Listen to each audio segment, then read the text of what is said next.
Olá galera, tudo bem com vocês? Então hoje nós vamos dar continuidade. Não acredito que a câmera tá torta, gente. Como assim? Ao assunto do arcadismo, que é a escola literária que nós havíamos estudado por último, tá? Nesse nosso estudo sobre literatura. Não precisa dizer que a aula vai ser sobre literatura, né? Está ali muito claro. E é isso. Pra gente começar a falar sobre o arcadismo no Brasil, a gente vai retomar algumas coisas que nós já havíamos pontuado sobre o arcadismo em Portugal. Sim, porque ninguém é uma máquina para decorar tudo de uma vez, né? Então vamos retomar. Vamos lá. Primeira coisa, o arcadismo em Portugal, ou seja, na Europa, falando de maneira geral, iniciou no século, na verdade, 18, né? Acho que é assim que escreve 18. O arcadismo se iniciou no século 18, certo? Esse nome, arcadismo, sim, hoje vocês vão me ver escrevendo, com certeza. Esse radical, certo? Do arcadismo vem lá da palavra Arcádia, né? Arcádia, pelo menos. Gente, eu tenho que avisar que os carros estão passando e eu não posso impedir os carros de passar. Então, me desculpem pelo barulho, mas é a vida. Vamos lá? Então, Arcádia, certo? Arcádia, nós falamos aula passada, que era uma espécie de academia de literários, de poetas, e que todo esse ambiente, né, a Arcádia lusitana tinha sido inspirada na Arcádia italiana, certo? Arcádia também é uma região, na verdade era uma região da Grécia, uma região campestre, tá? Que fazia referência ao campo, a toda essa questão que o arcadismo trata, mas a gente vai por partes. Vamos chegar lá, certo?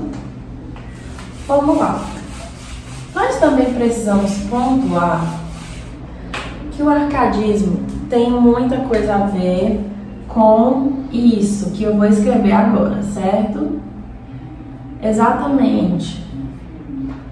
O iluminismo, ou também conhecido por século das luzes, tá, galera? Galera, foi ótimo. Iluminismo ou século das luzes. Do que se trata o iluminismo ou o século das luzes? Foi um movimento, tá bom? Histórico, um movimento meio que global, eu acho que posso dizer assim, que influenciou também os movimentos literários, certo? O iluminismo surgiu depois das questões mais teocêntricas da Igreja Católica, certo? E era um movimento que pregava a racionalidade, a exaltação do pensamento do homem, tá bom? Então, a partir disso, o iluminismo também é datado do século XVIII, se eu não me engano, 18 ou 17, mas eu acho que é 18, depois vou conferir para vocês. Isso influenciou a existência do arcadismo, tá bom? Lá, iniciando em Portugal. Uma coisa que é importante também pontuar... Vou apagar, né? Vamos lá. Uma coisa que é interessante pontuar é que, como em 1500 a gente teve o processo de colonização no Brasil,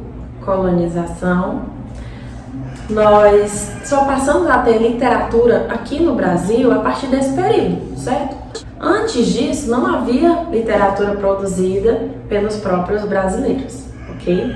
Ou indígenas, né? Porque o termo brasileiro foi surgindo a partir de um processo de emancipação, de independência, né? E tudo. Então, é a partir daí que a gente vai trabalhando, a partir de 1500, que As motos também estão passando, né, gente? Fazer o quê? Então, a partir do ano de 1500, tá? Que nós tivemos aí essa produção literária na colônia ou nas nossas terras, certo? Vamos lá. Características que nós havíamos visto. Quando eu falo em arcadismo, eu tenho que lembrar muito dessa palavra, certo? Que é o bucolismo. Adoro grifar as coisas, gente, incrível. O bucolismo é esse sentimento de pertencimento ao campo, de afastamento da cidade, de valorização do campo, certo? Então, o arcadismo, ele traz muito essa característica. Nós vimos na aula passada, certo? Vamos ver se, continuando com o arcadismo no Brasil, isso também vai continuar, permanecer.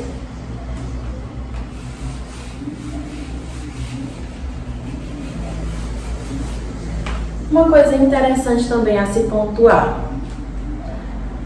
Alguns tópicos aqui eu estou pontuando, eu estou deixando bastante claro, tá? Porque no final dessa aula eu vou deixar um link na plataforma e vocês terão que preencher o formulário lá no Google, certo?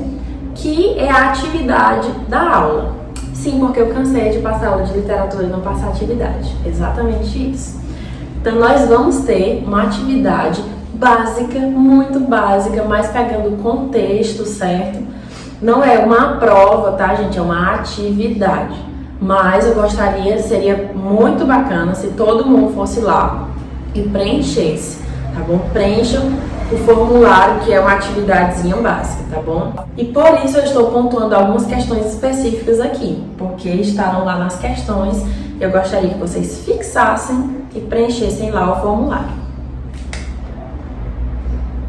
Vamos lá, gente. O arcadismo também podia ser chamado de setecentismo ou neoclassicismo. Por que especificamente neoclassicismo? Neo, de novo, né, gente? Prefixo aí que indica novo. Novo classicismo, ou seja, uma retomada aos temas, ao estilo clássico, certo? O arcadismo, ele faz essa relação. Só que aí eu vou lembrar, professora, antes do arcadismo, ou do setecentismo, ou do neoclassicismo, a gente tinha algo chamado, exatamente, o barroco, certo? O barroco, ele era totalmente o contrário de temas e estilos clássicos. Ele rompia com isso, ele era um estilo mais rebelde, algo mais dual, trabalhava mais com as oposições, com a dualidade, o pensamento religioso em detrimento do pensamento mais antropocêntrico. Na verdade, não em detrimento, mas os dois ali sempre na dualidade, tá bom? E aí nós vamos ver que até mesmo alguns autores árcades fizeram essa transição, certo? Como assim transição? Eles ainda na escrita, na produção literária, tinham características barrocas. Ah, professora, mas tipo assim, quem é árcade não pode ser barroco, quem é barroco não pode ser árcade, é tudo bem? Separadinho, separadinho. Gente, não é assim que a literatura funciona, certo? A literatura segue muito os períodos históricos. Estou muito incomodada com o barulho dos carros.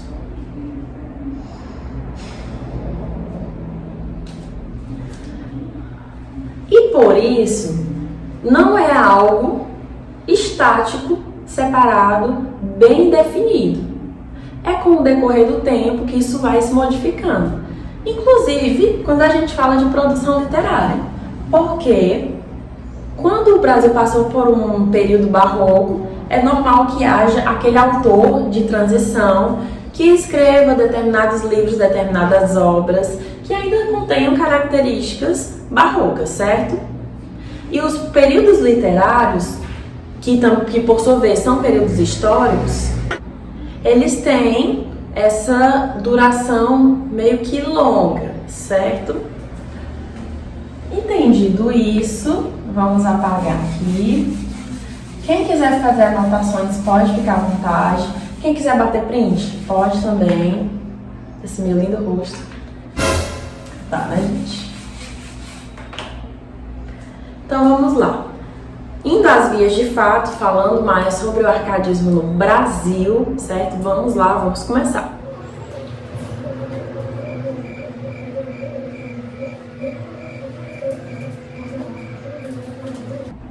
Nós já falamos que o contexto geral foi, o iluminismo, né, gente? Isso de maneira geral. E no Brasil, a gente tem como contexto o ciclo da mineração,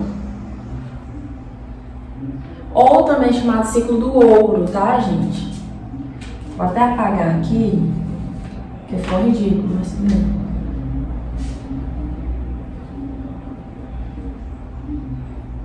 Vamos lá. Puxando um pouco da história, certo? O que aconteceu nesse ciclo do ouro? Vamos lá. É importante a gente pontuar que antes, certo, desse ciclo do ouro acontecer, Portugal viveu em uma dinastia, a chamada dinastia filipina. Vou anotar para que fique melhor a visualização de vocês, certo? Portugal viveu em uma dinastia filipina. Nas dinastias há um rei. E nesse caso, o mesmo rei governava Espanha e Portugal. Certo, gente? Espanha e Portugal eram países, né? Eram governados por um mesmo rei. O que é importante nós pontuarmos? Que durante o período da dinastia, a exploração dentro da nossa, na verdade, dentro do que hoje a gente chama de Brasil, mas o que antes era colônia, foi intensificada. A exploração foi intensificada aqui dentro, certo? E além do pau-brasil, buscou-se também cultivar cana-de-açúcar, que também configurou um ciclo, assim como o ouro. Vamos lá. Tendo isso em vista, é importante a gente entender que Portugal passou por uma guerra, isso nós já falamos na aula passada, chamada Guerra da Restauração, certo?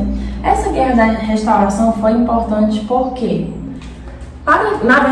para que Portugal conseguisse a sua independência, tá certo, gente? Então, a Guerra da Restauração durou alguns anos e Portugal conseguiu a sua independência fazendo a separação, né? Entre Espanha e Portugal não eram mais governados por um mesmo rei.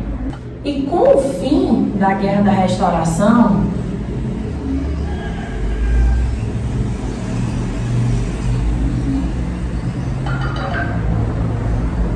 tudo resolveu fazer barulho. Portugal começou a vir, quando eu falo Portugal, gente, eu falo o país como um todo, tá? As pessoas, os governantes, reis, tá? Então começaram a vir explorar outras coisas, certo? Na colônia, né? Tem uma terrinha ali, bem desse jeito. Tem uma terrinha ali, a colônia de exploração, uso para tirar de lá tudo que eu tenho. Então vamos lá pesquisar mais um pouco, ver o que eu posso tirar dali. E aqui na colônia, certo? Eles encontraram ouro. Encontraram ouro. No que a gente chama hoje de Minas Gerais, certo? Que na época se chamava Vila Rica. Ouro, Vila Rica, façam aí essa associação, tá bom? Então, esse era o contexto do arcadismo no Brasil, o ciclo do ouro, que foi decorrente de vários acontecimentos até que Portugal viesse não só tirar o pau-brasil e outras coisas, né, cultivar aqui nessa terra, mas também procurar ouro.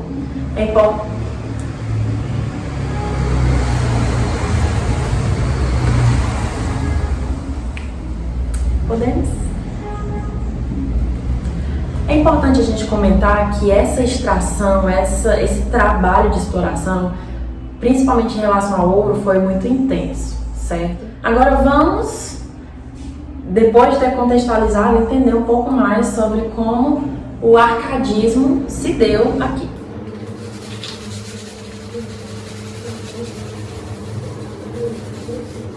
Tendo em vista esse contexto do ciclo do ouro e as pessoas de Portugal, vamos lá, Portugal tá aqui, né? Bem pleno, na verdade. Muitas pessoinhas em Portugal. Então, as pessoas começaram a ver lá, aquela colônia lá, certo? Que hoje a gente chama de Brasil, né? Começaram a ver a colônia com um potencial diferente. Muito ouro, né? Muitas riquezas. Então começou-se um processo de imigração. Muitas pessoas querendo vir para a colônia, certo? Querendo sair do seu país de origem e vir para a colônia. É tanto que tem um índice que mostra que de 300 mil pessoas, se eu não me engano, posso verificar isso depois, o número sofreu um aumento significativo, certo? Vamos lá. Em contrapartida, com a imigração, houve também saída de pessoas para Portugal, mas não por conta de riquezas, na verdade por conta de uma riqueza diferente. Quais foram as pessoas que saíram, né, para ir até Portugal?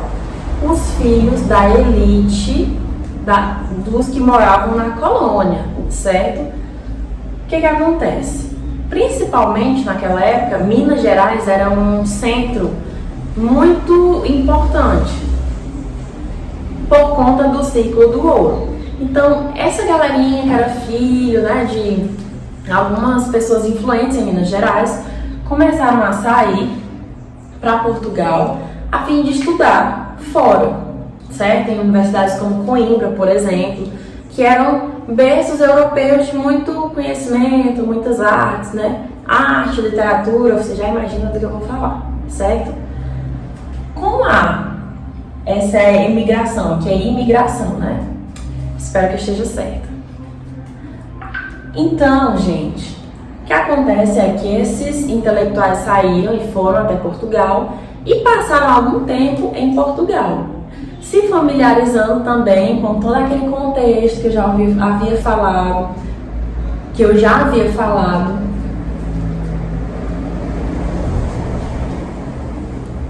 sobre o iluminismo, certo? Sobre toda essa questão, né, do pensamento racional, antropológico, tá bom? E também se familiarizando com as ideias árcades, certo? Só que no Brasil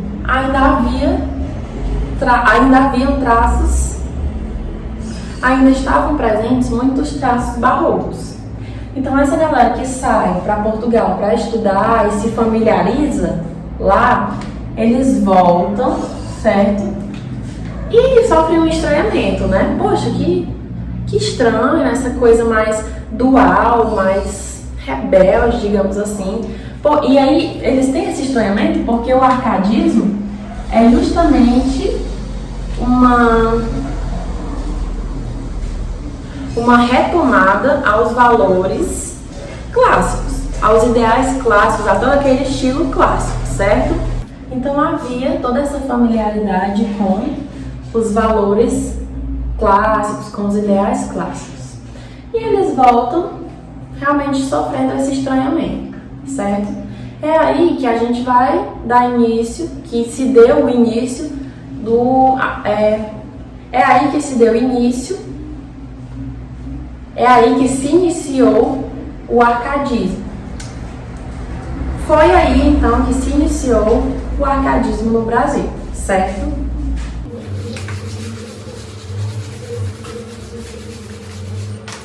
Vamos lá.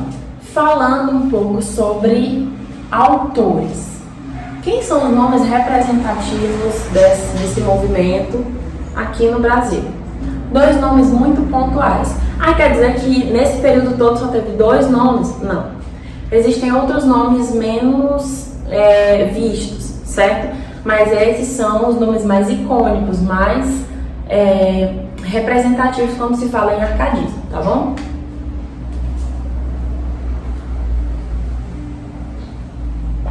São eles: Cláudio Manuel da Costa,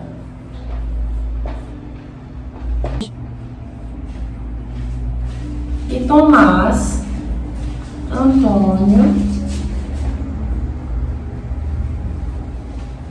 Gonzaga, tá, gente? Esse último, principalmente, eu gostaria.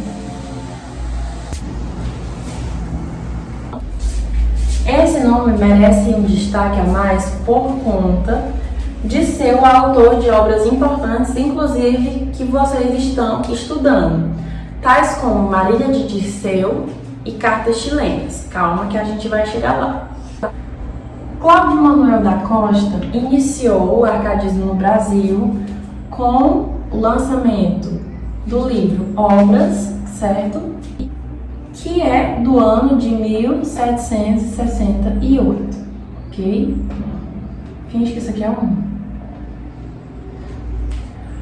E Tomás Antônio Gonzaga, como já falei, teve 2 obras de muita representatividade, que são poemas, na verdade, né? Tem um cunho mais poético, que é a Marília de Dirceu e as Cartas Chilenas. As Cartas Chilenas, elas têm um cunho mais satírico. O que isso quer dizer? Que são mais críticas, que tem um teor mais crítico em relação a Marília de Dirceu. Eu apontei aqui, mas não tem nada, né? Mas enfim. E tem um cunho mais satírico por criticar o governo de Minas Gerais, o governador de Minas Gerais. Só que para isso não ficar tão escrachado e explícito, eles colocaram como cartas chilenas, né? Como se remetesse a outro país, certo? Vamos lá, gente. Agora falando sobre as características e por fim a gente vai pontuar algumas... E por fim a gente vai estudar algumas questões referentes a Marília de Dirceu. Vou ler alguns trechos para vocês para a gente identificar algumas características. Então vamos lá. Falando agora sobre as características do arcadismo no Brasil, certo?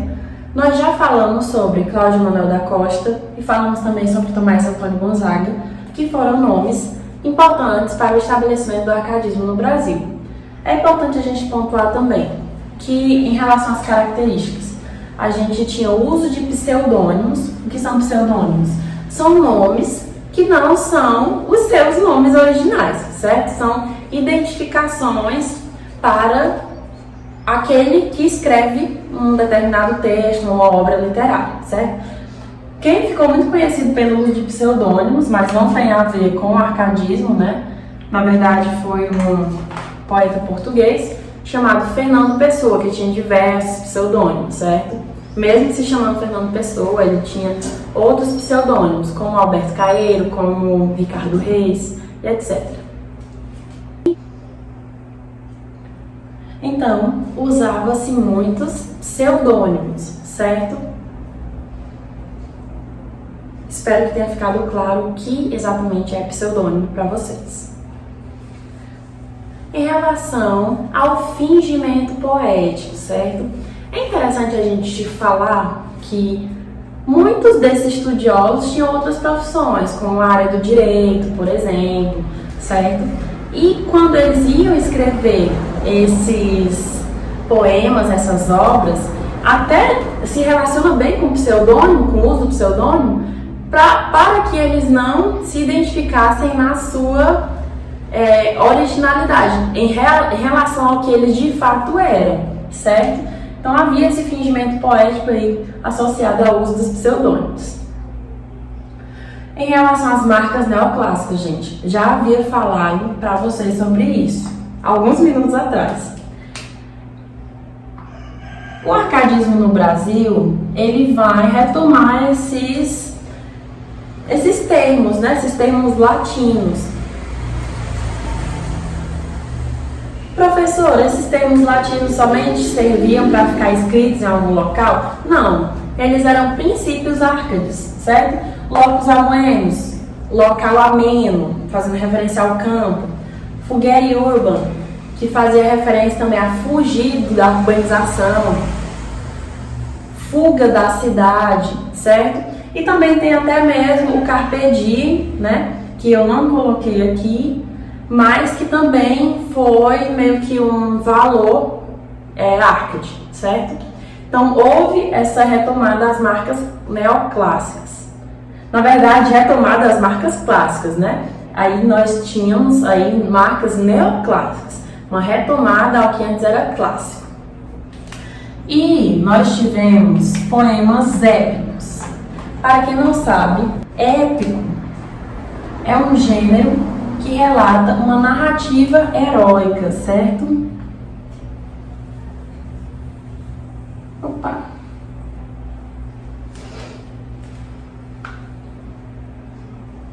Quais são os nomes desses dois poemas? O primeiro chama-se, na verdade não existe uma ordem, eu estou dizendo primeiro ou segundo, mas se chamou Caramuru.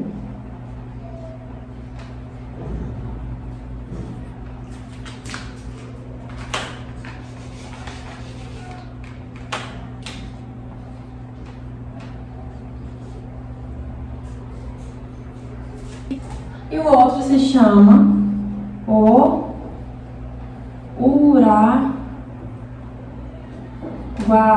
certo? Esse é escrito por Santa Rita Durão, se eu não me engano, e o outro escrito por Basílio da Gama, certo? Que também tinham essas características árcades. Por que é importante pegar um pouco de tudo, gente? Para que a gente tenha noção do que aconteceu naquele período, certo? Que foi um período, todo período literário é por sua vez um tanto amplo, certo? Tanto que vocês vão ver mais na frente escolas literárias com 2 fases, 3 fases, certo? Agora eu vou compartilhar alguns trechos para vocês do poema Marília de Dirceu. Quando a gente fala poema, imagina algo pequeno, né? Mas Marília de Dirceu é um livro, né? Escrito todo em versos. Antes, vamos falar um pouco sobre, não está aqui, que eu apaguei, mas vamos falar um pouco sobre Tomás Antônio Gonzaga, que foi um dos autores bastante importantes, né, no arcadismo no Brasil. Tomás Antônio Gonzaga é natural de Portugal, mas foi criado, na verdade, chegou ao Brasil, né? Chegou ao Brasil, inclusive, órfão de pai e mãe, tá certo? Ele começou o seu estudo aqui no Brasil, mas por conta do retorno dos jesuítas a Portugal e o colégio foi fechado, né? Ele teve que dar pausa aí nesses estudos. Em 1761, Gonzaga vai para Portugal. E é todo aquele processo que a gente falou, né, sobre a imigração, né? Teve uma imigração, que foi a galera que veio de Portugal para o Brasil, e teve um movimento inverso, né, que foi a imigração. É interessante a gente pontuar aqui também como Tomás Antônio Gonzaga foi o escritor do livro Marília de Dirceu, ele se intitula como Dirceu, né? Esse é o seu pseudônimo e Marília, a sua amada.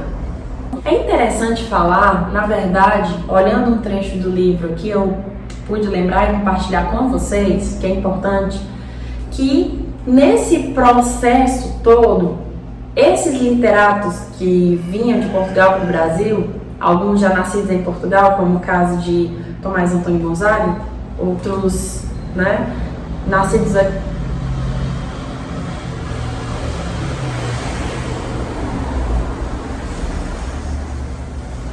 Outros nascidos aqui mesmo, certo? Eles faziam parte do grupo de Inconfidentes, certo? Por conta lá daquele movimento da Inconfidência Mineira. Lerei aqui um trecho para que vocês entendam melhor esse processo. Os amigos literatos se encontravam para discutir história, poesia e provavelmente para tramar a revolução contra a coroa portuguesa no caso. Daí serem chamados de inconfidentes.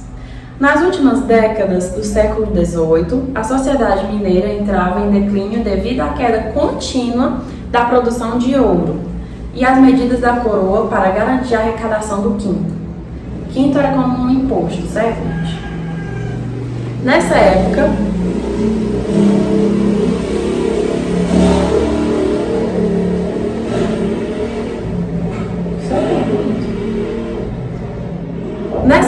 Gonzaga deixa de ser situacionista e se torna inimigo ferrenho do corrupto Luiz Cunha Menezes, então governador da capitania da Vila Rica, ou seja, Minas Gerais. Se tornaria Minas Gerais, né?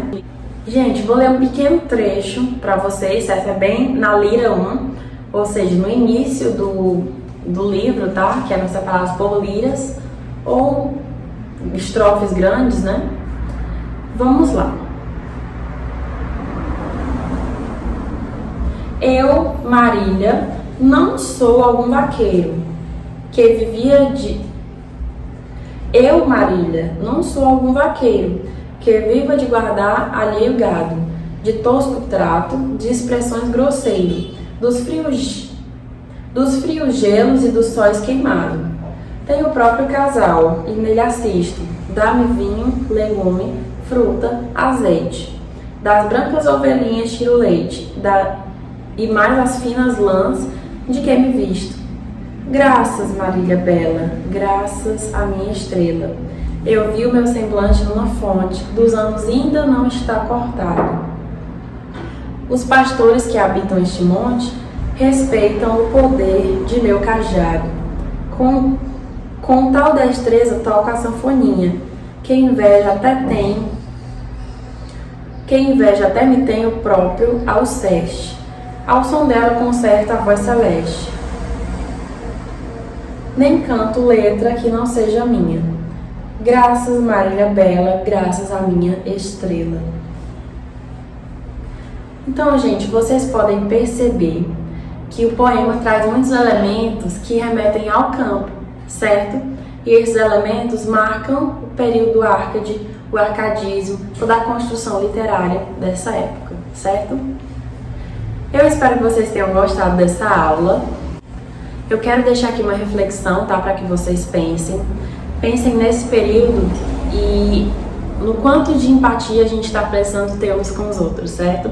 Os professores estão se mobilizando para fazer o melhor para vocês. E eu espero que vocês estejam conseguindo acompanhar de maneira muito eficaz e muito produtiva, certo?